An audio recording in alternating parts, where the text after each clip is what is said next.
Welcome everyone. My name is Prateek, and I'm currently working as a marketing and communication manager at IXR Labs. And I welcome you all to our second webinar on how to enhance learning outcomes with virtual reality. Just a brief about myself. So I know I've been working in the VR AR field the past few years, and I have actually seen the technology, transcend from being a gaming device to actually being used across education.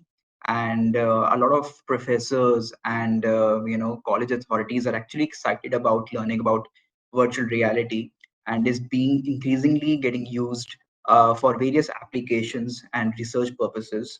So I have with me Minakshi Katoch, and over to you, ma'am. If you could just introduce, enlighten the professors over here about yourself. Hello, good morning, everyone. Myself, Minakshi Katoch.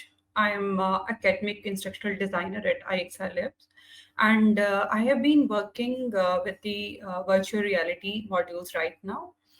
And before that, I was in different universities and colleges, and I have got around 20 years of academic experience in total.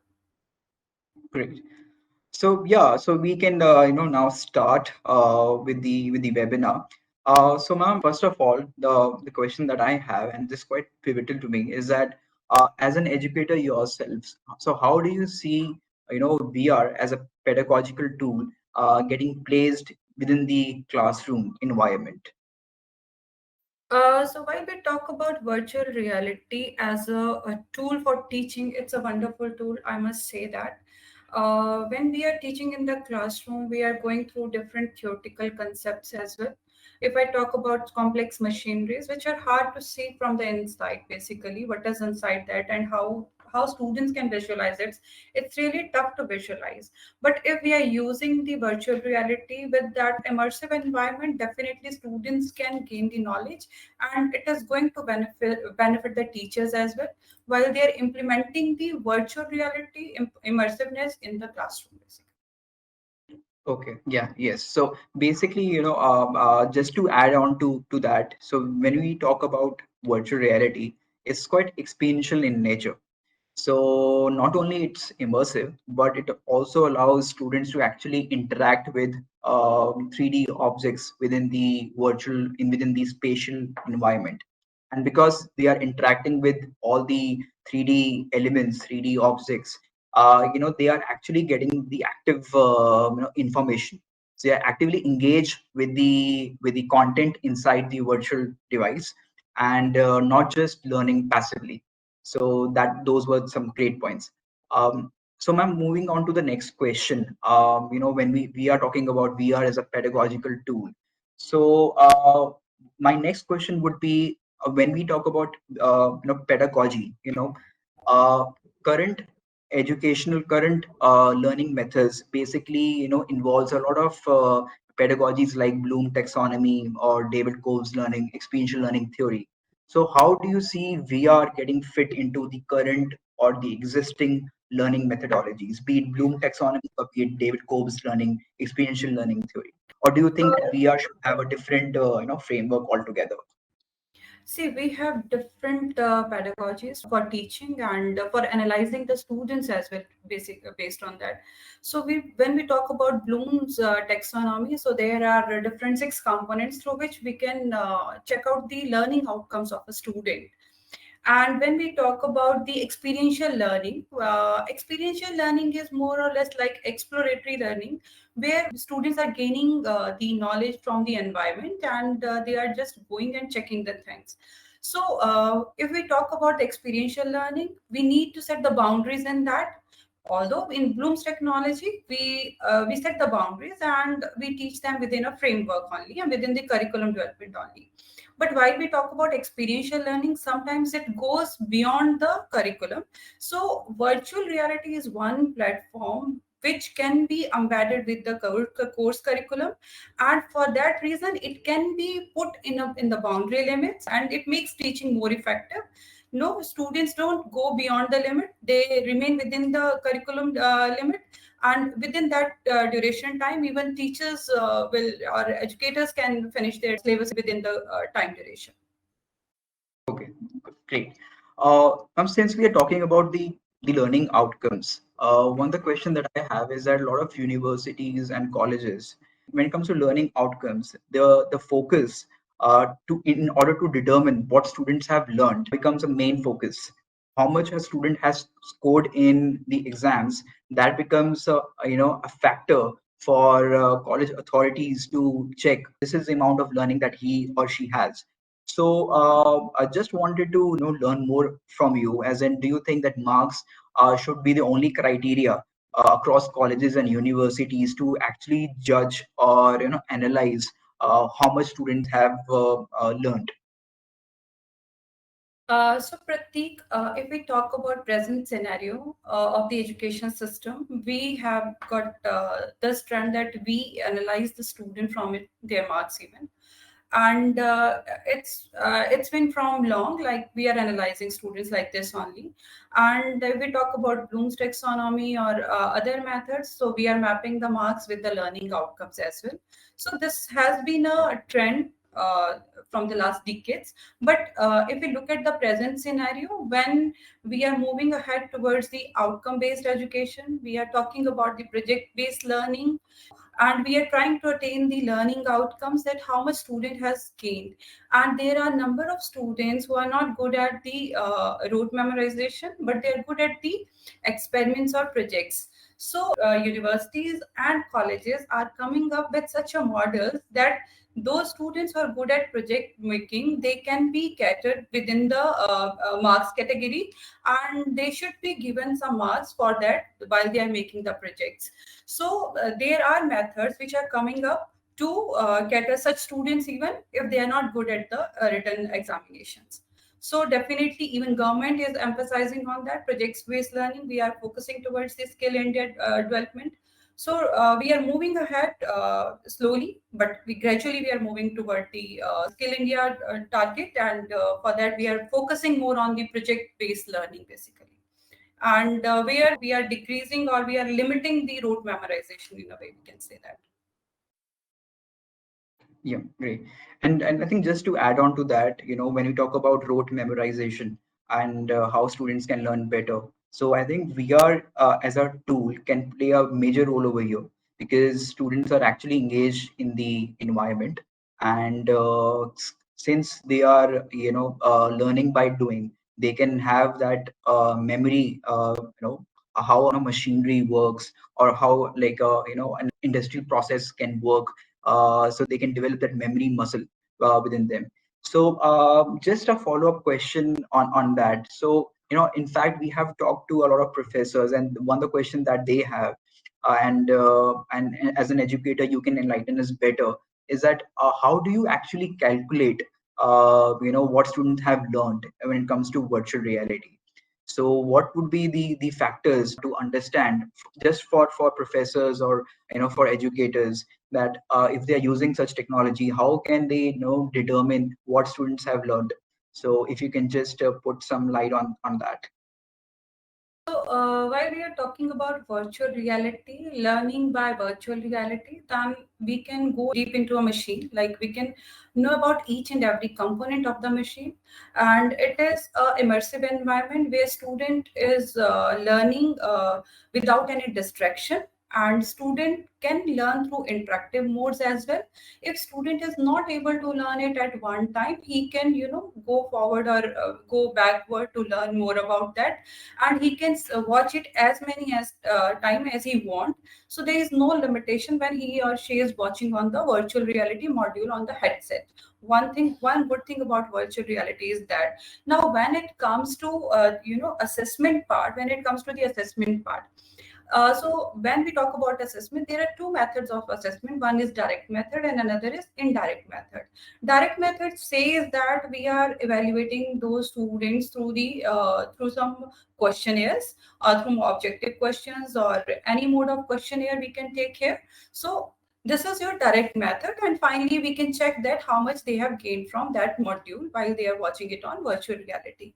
But when we talk about indirect methods can be taking some viva, And for example, if someone is watching a DC machine on a virtual reality, so then that student can be taken up to the DC machine, and he or she can be asked that what you have visualized, please put that knowledge here on that direct machine and tell us that what you have visualized.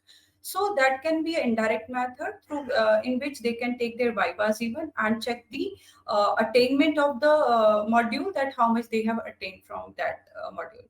And there can be other ways. It depends on, educator to educator. They can go for other modes as well.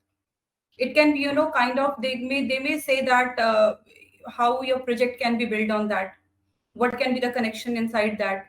So there can be a number of ways. It depends on the creativity of that educator and the student, how they want to implement it for the even assessment part. Okay, great, great. So I'm just before we move to the main presentation, which is about enhancing learning outcomes with virtual reality. So I have just one question, and that's on how to embrace the culture of change. Like how can professors and educators can embrace virtual reality within classroom? Because it whenever we talk about any new technology, it has its own certain challenges, and as an educator yourself, how do you think that the educators, the professors can overcome such challenges?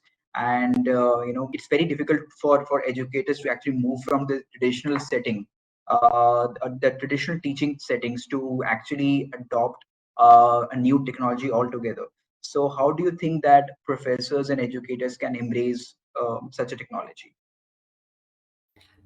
See, Prateek, if we talk about the latest methods or teaching methods in the teaching scenario, so when we talk about educators, educators are researchers also. All the educators, I must say, they are researchers also. So they are very much up to date to the technology. They know what is the latest technology. Educators basically is a mixed bag of experience, that is old people and new people.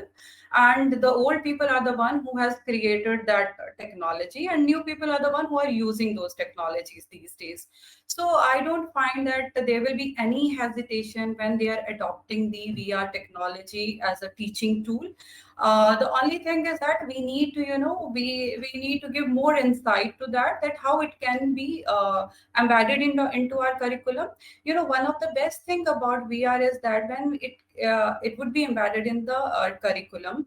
If I'm teaching a complex machinery and the classroom, it may take 1 hour me to teach that, but when it is going through a VR, it may take only 10 minutes to get that visualization. So Hmm. that is one thing, one good thing about VR, that the students are visualizing that thing in that environment where things are becoming more interesting for students.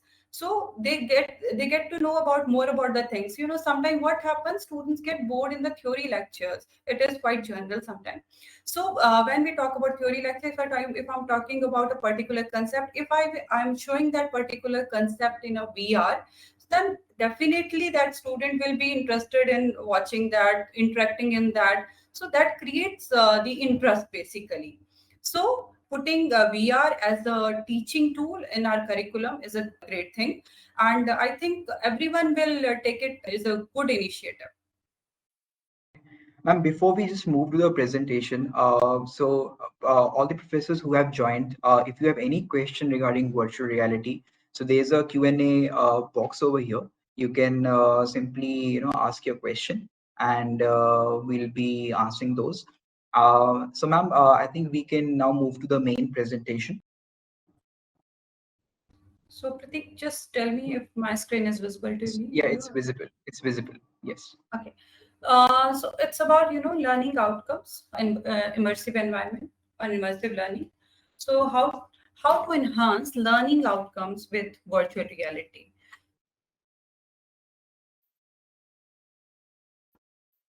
So this is while we talk about the learning, there are different ways of learning basically, where we learn through different modes, through different ways. So there is, active learning and passive learning. And active learning can be further divided into various parts: doing the thing, doing the real things, stimulating the real experience, doing a dramatic representation, And these parameters where the learner is actively interacting or actively participating, that contributes in about 90% in the learning. So if a learner is doing these things, then he is learning more than 90% or equal to 90% through these modes. But if he is giving a talk, participating in a discussion, that will give around 70% of efficiency. And if the learner is learning through the passive learning, that is seeing it done on location, watching a demonstration, looking at an exhibit, watching a movie, then the learning performance will be around 50%. And if he is learning through looking at picture, hearing words, or reading, then its learning outcome is again reducing. So these are the various learning involvements or level of involvements through which a learner can learn. So these are the different modes, and the most effective mode is that is active learning, when the user is totally engrossed in that thing. So that is the learning cone basically. When we talk about learning cone, that how much a user has learned, that can be taken up through the curriculum, that how much that he or she should learn. We are focusing on the curriculum part, that in first year, second year, third year, fourth year. So we are designing the curriculum that in first year this should be the attainment, in second year that should be the third year, and fourth year.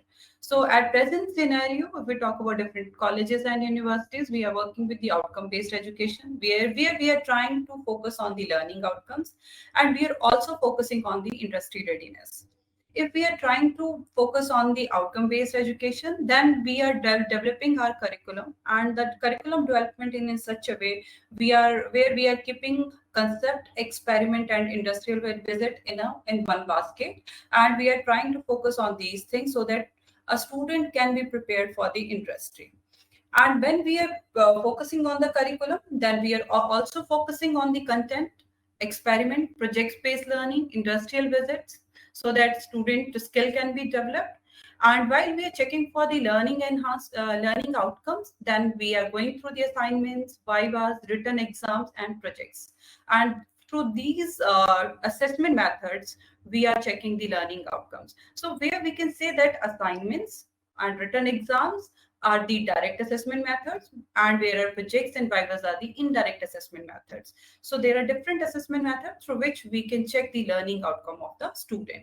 And when we are checking for the industry readiness, again we are emphasizing on the industrial visit, projects, seminars, workshops, and industrial tie-ups. So we are working in 365 days for the students for achieving the industry readiness. Basically, we are preparing them for the industry. And while we are preparing them for the industry, we are facing some challenges as well. These challenges are learning outcome attainment.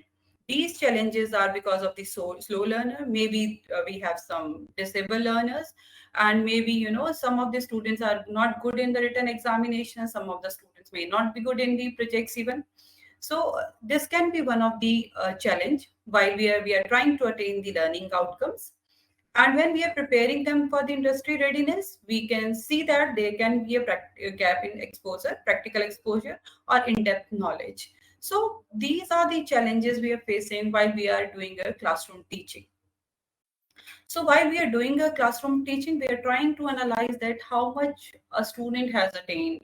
So we define it as learning outcome, that how much student has attained through the learning methods. So we go through the six things here: knowledge, comprehension, application, analysis, synthesis, and evaluation. While we check the knowledge, that how much a student has gained the basic knowledge, then we check that how much he has remembered. So these are the direct parameters or direct proportions through which we are checking that the knowledge is directly proportional to its remembrance power. Comprehension, that represents the understanding of a student. Application, that how much he can apply that concept, or where can he apply that concept. Analyze, if we take the components of that particular thing which student is learning, that how he or she is analyzing those components, that comes here, analyzing. Then synthesize, then how can those things which he has learned, how we can evaluate, make a new thing out of that, and how he or she can create a new thing out of that, how we can build a new concept out of that. So that is your evaluation. So Bloom taxonomy gives us the various ways through which students can learn, and knowledge, comprehension, application, analysis, synthesis, and evaluation. These learning methods can be direct, or we can say that active participants or inactive participants. Students can be active participants or inactive learners or passive learners. It can be both ways, and we can then assess the students accordingly if they are active participant or if they are inactive participant or passive participants. And we will look further that how active passive participants are giving more learning outcomes rather than passive learners. So this is the another model, that is ADDIE model, where ADDIE stands for analyze, design, development, implement, and evaluation. So in today's scenario, we are also emphasizing on the e-learning modes. While we are emphasizing on the e-learning modes or ICT tools, at that time when we are developing the content for the e-learning methods, which can be put on the different platforms. So this ADDIE models help us to design the course or design the content that will make it more effective, that will make it more interactive, or the learner can learn more from that module. So this is the ADDIE model which help us to attain that learning outcomes. So first here, A stands for analyze. Analyze says that who are the learners, what is the overall goal, what are the overall knowledge and skills to be taught. So first of all, we analyze that what we want to teach actually, what is the overall knowledge and skill we want to teach.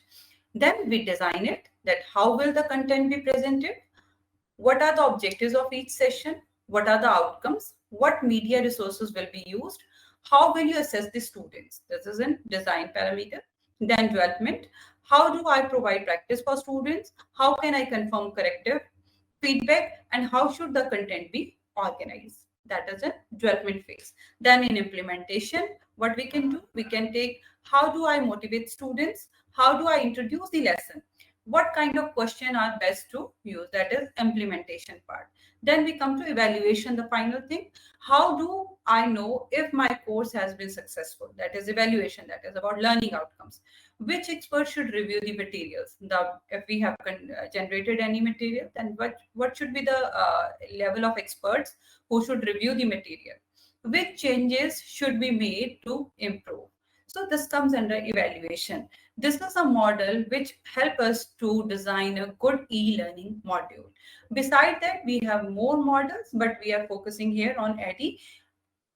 And there is another model, same model, SAM, which help us to attain more learning outcomes. While we are working on the learning outcomes, and we work with the four-dimensional framework. Just sorry to interrupt. Just one thing. Yes. So the professors who have joined the webinar, if they have any questions regarding virtual reality and how, so they can just there's a Q&A box over here. So please feel free to ask questions, and by the end of this presentation, we'll be answering those. Yeah, ma'am, please continue. Okay, thank you. So four-dimensional framework says that who are the learner specifically, check their profiles, role, competencies, then accordingly prepare a pedagogy, that is associative, cognitive, or social, and how that pedagogy is represented, then prepare that platform that can be interactive, immersive, or classroom. It can be anyone. When we talk about virtual reality, we are talking about interactivity and immersiveness. Then context, that is access to learning resource and environment. That is our four-dimensional framework. Then we talk about 5E framework. When we are talking about all these frameworks help us to analyze our material, and it helps us to put our material in front of educators, our learners, or the higher authorities. So 5E framework says that engagement, exploration, explanation, elaboration, and evaluation. So we all use these 5E framework in our classrooms basically. So 5E framework says that engagement, so we are doing classroom activities, whether it is giving a problem or numerical problem or any assignment problem in the classroom. Then we are also going through the exploration, that is project, case study, experiments, or field visits. We are also focusing on that. Then explanation, that is concept building. New concepts are built up with the explanation, then elaboration, applying the concept, designing, coding, or applying the concepts again. Then evaluation we are doing through viva exam, and this is done for the analysis of the learning outcomes. So we are using 5E framework in our day-to-day life while we are teaching the student in the classrooms. But these 5E framework can be made more effective with the virtual reality as an immersive environment when we are using that in the classroom. This will help us in engaging the student. Then it help us in exploration, explanation, elaboration, and evaluation is dependent on the educator basically. So for first four E can be attained with the virtual reality when we are using it as immersive environment in the teaching basically. So now what is actually immersive environment when we are talking that we are learning in the immersive environment? What is immersive learning? This is learning method. Learning is a virtual, digital or artificial environment where the learner has a real sense of being there. So when you put your headset over your eyes, the learner can feel that as if he is in that environment. Learner are not passive observer, but they can become active participants even in the immersive environment. Then we have got 6 degree of freedom in this, so student can six and all the dimension, see on all the dimension what is around the surroundings. Then instructional delivery in a digital simulator in the engaging environment is developed to explore the machine, to see the internal view of the inaccessible areas of the machine. So we can go beyond even that, but we have put here only limited things. This is one of the example of the virtual reality immersive environment. This is a product of IXL Labs, where we are saying that we can visualize a wind farm, wind turbine here. So if we are talking about a real-time wind turbine, so this is the diagram for the real-time wind turbine, where we can go and see a wind turbine. So if we are taking the students for the real to see a real-time wind turbine, we have to take them to the site basically. While we are taking them to site, it is again not possible to see each and every component. They can see the working of that wind turbine. But when we are talking about a virtual reality concept or immersive environment, immersive learning, then we are giving this facility that a student can see each and every component of that wind turbine, and they can even separate those parts, and again they can assemble those parts, and they can check each and every component and its details. So that is the beauty of the immersive environment, that student without going in at that physical location, so they can learn about that particular component or particular machinery. So this is the kind of immersive environment is there, where student can check each and everything. So it is not only for components. So if we go for the working, so we can see the working given, that how it is working, step by step working can be visualized here in this case. Then why do we need immersive learning? So it is very much clear from the previous slide. Like if I talk about a wind turbine, so the wind towers are so huge that student cannot see it. But if I'm learning it in an immersive environment, it becomes easy to learn. But why do we need immersive learning? So there are a few points here. Physical learning. When we are going for the physical learning, what we are attaining from that? We are attaining the spatial awareness, team working, social engagement, reality, memory retrieval, and environmental footprints are there because of the visits, or if we are going here somewhere for the visuals basically in that case. That is the physical learning. And if we talk about the traditional e-learning, simple to create and deliver, access from anywhere, low engagement, no memory retrieval. So this is about the physical and traditional learning, traditional e-learning, where the involvement of the students are not mentioned here, that students, how much students are involved in that. Are they fully involved? Their presence is fully there, or they are just representing the co-presence? So how much they are learning? So it has been seen in the research papers even that the physical learning, when it is not immersive, at that time the learning outcomes are low, whereas if we move towards the immersive learning, learning outcomes may increase with that. So this is why we need immersive learning basically. So what we are gaining from the immersive learning? When we talk about the immersive learning, it gives us immersion, control factors, representation fidelity. That is about if we talk about VR, AR, or mixed reality. When we talk about immersive environment, it can be three: virtual reality, augmented reality, or mixed reality. So it will give us the presence. The student or learner who is the active participant, he will be fully present there. So they can visualize it and there will be less distraction of the students. They will be more interested in that. So if they are fully present there, they have more interest in that concept, in experiment or industrial visit. So we are not here only focusing on the concept. We can go beyond the concept even. We can go for the experimentation. We can go for the industrial visits in the virtual reality. So that will, that will create interest in the student. This will increase the self-efficacy of the student. It will motivate the student. It will increase the embodiment, then cognitive load and self-regulation of the students. So the learner will become here active learner, and with that, there are many things which will increase with the immersive learning that are shown here. And if the learning is increasing, then definitely learning outcomes will also increase with that. So while we are focusing on the learning, definitely we are also focusing on the learning outcomes as well. When we are saying that student is learning through the full presence, that will increase his or her factual knowledge, conceptual knowledge, procedural knowledge, and transfer of learning. So this will increase the basic concept idea. Then how those things are, interconnected to each other. If I talk about a wind farm, there are definitely different parts, there are different components which a student can visualize, and he can know about each and every component. That is the factual knowledge. Then he is also learning that how those components are connected to each other. That will become its conceptual knowledge. Then after that, applying that whole concept in the generation part, that will become procedural knowledge. So that is the transfer of learning basically through the immersive environment which student is learning. So this is the beauty of the VR, that user or active learner will learn more than the passive learner. Though, what are the learning benefits in the virtual reality? As already discussed here, representation fidelity. So the interactivity is quite high here. It is a realistic display when we are wearing the headgears, and there is a audio also with that.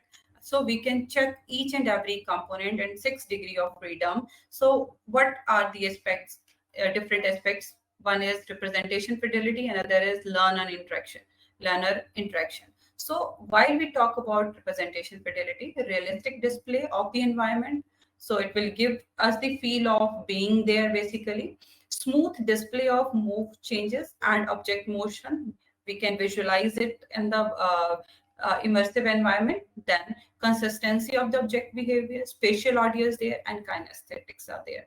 And when we are talking from the perspective of learner interaction, to learner movement in the environment in 6 degrees of freedom, control of the environment attribution and behavior, interactive session for theory, practical, and industrial visits. The reduced distraction is there. Thought process for projects can be built through this in the learner.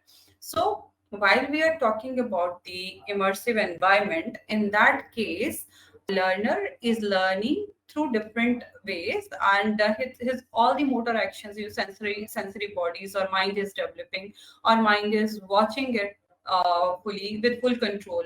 So that immersiveness will give him less distraction, reduce distraction. So that presence, student will be fully present, not in the mode of co-presence. That will help the student to attain or gain more knowledge. So with that, we will be able to focus more on the outcome-based education. We will be able to attain the POs, PSOs, and the mapping with the learning outcomes. Through this, we can attain our learning outcome with the good numbers. So while we talk about this, is not we are saying, there are research papers which says that there are empirical evidences also. So we can see here that the immersiveness, when it is with the head mount gear sets, in that case, the learning outcomes has increased. So in the first research paper, we can say that the virtual reality systems enhance students' achievements in engineering education. So here, if I look for HMD is for head mount set. So when we are working with the head mounts, so at that time this has increased, and it is the most in this time. Similarly, if we look for the immersive virtual reality to enforce teaching in engineering education, especially, so we can see here again with this VR and 3D, the learning outcomes has increased. So interest has increased, enthusiasm has increased. So this will encourage the student to study basically.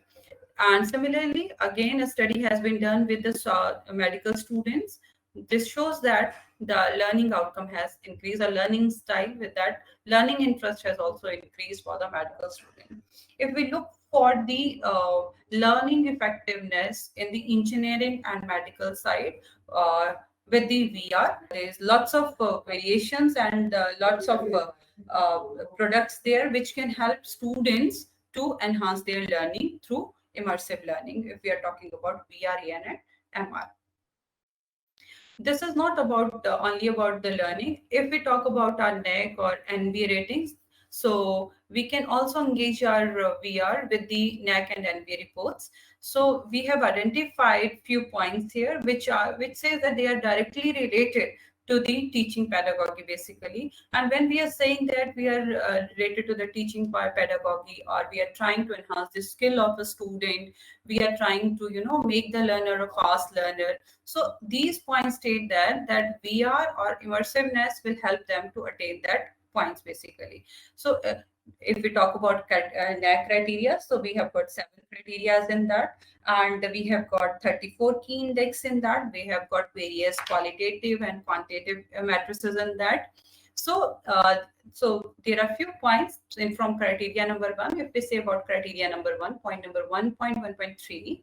So 1.1.3 says that average percentage of courses focusing on the employability, entrepreneurship, skill development during the last 5 years. So here a university, college or institute has to give the data of the previous years and the list of the course curriculums with that. So we can say that the student, and there is a column where we need to mention that how they are focusing on that parameter in the NEC template. So we can say that with the VR help, VR modules, we are helping them to develop the skill basically. So that can be mentioned here.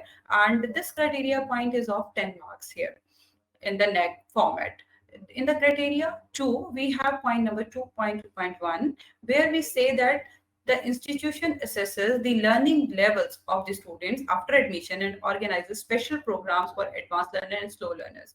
So when we talk about slow learners, so VR is very helpful for them. So we can mention here in our reports that we are using the immersive learning method with virtual reality methods.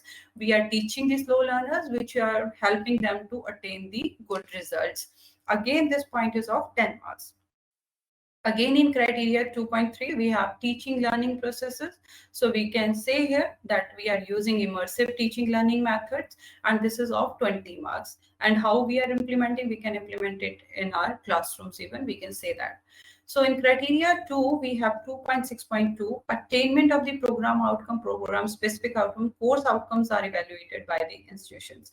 So when we are talking about the attainment, so through Bloom's taxonomy, we can map those course outcomes and learning outcomes, and we can check that how much we have gained that. So we have got direct assessment method with us. We have created the questionnaire after the modules, and which can give you the direct relation that how much outcomes you have attained. So we can get the numbers for 2.6.2 through the VR modules even. And here we are focusing on the program outcomes which are given by the NBA basically. We have considered those program outcomes only. Although we have not considered here program specific outcomes because it varies from institution to university to college. So we have not taken that.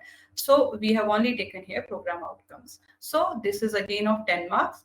When we talk about criteria 4, we have 4.3.1 percentage of classroom seminar halls with ICT enabled facilities such as smart class and LMS, etc. So we as IXL Lab, while we are talking about the virtual reality and we are trying to focus more on the learning outcomes, we are trying to cater each and everything here. So we can say that can be part of ICT enabled classroom where, and we are also we can also put the results of the VR assessments in the LMS system, and we can check whether how much students have learned or not from that VR module. So it can be supervised by the teacher or educator who are taking those classes. So while he or she is teaching that particular topic, he can check that how much students have gained through the LMS event. So again, this is of 5 marks. Criteria for 4.2.2, institution has subscription of e-library resources. So while we talk about e-library resources, so this headset can be kept in the libraries and can be considered as the e-library resource. This headset is not only for the engineering background or for the medical. It can be taken up for the pharmacy or architectural backgrounds as well. So they can visualize the things there in that library, and they can go in their free time and check their content in that VR platform. So that is about criteria 4. Then criteria third, 3.4.7, e-content developed by the teachers. So what we can do that if someone is developing its e-content based on ID model, I must say that based on the ID model, then we can help with that content and we can generate the content according that immersive content according to that e-content developed by the teacher. We can help in that as IXL Lab team. So in criteria point 6.52, the institution reviews its teaching learning process structure and methodology of operations, learning outcomes at periodic intervals through IQAC set up as per norms. So criteria 6 is all about governing body and all. So we can say here that can be taken up as a teaching learning process which is making teaching more effective. So that can be mentioned here in the reports. This point is again of 10 marks. And in criteria 7, when best practices, we can again mention VR as a best practice for teaching. There can be a number of best practices, and different university takes different best practices. It can be green campus or anything else. But we can say here that VR can be taken as a best practice for the learning teaching process. So this is the way how we can make VR as a part of our NAC and NB reports as well. This is not only about teaching and attaining the learning outcomes. It can be part of our accreditation procedures as well. So these are the points. It covers almost 110 points out of 1,000 points for the university. By this way, we can attain good numbers in NAC, as well as we can attain good learning outcomes through by becoming active learners in the immersive environment. And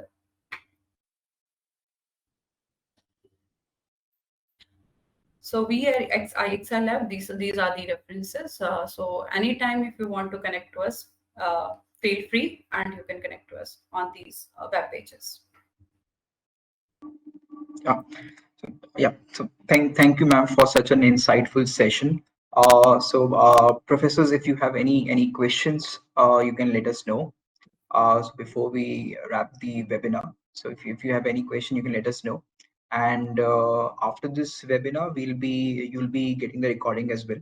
So if you have any feedback or any if you want any information about virtual reality and about IXR, so we'll be sharing most of the information with you. So but if you have any specific questions, you can let us know. So yeah, we can wrap the webinar now. Thank you so much, ma'am, and thank you everyone for joining the webinar. Thank you, everyone.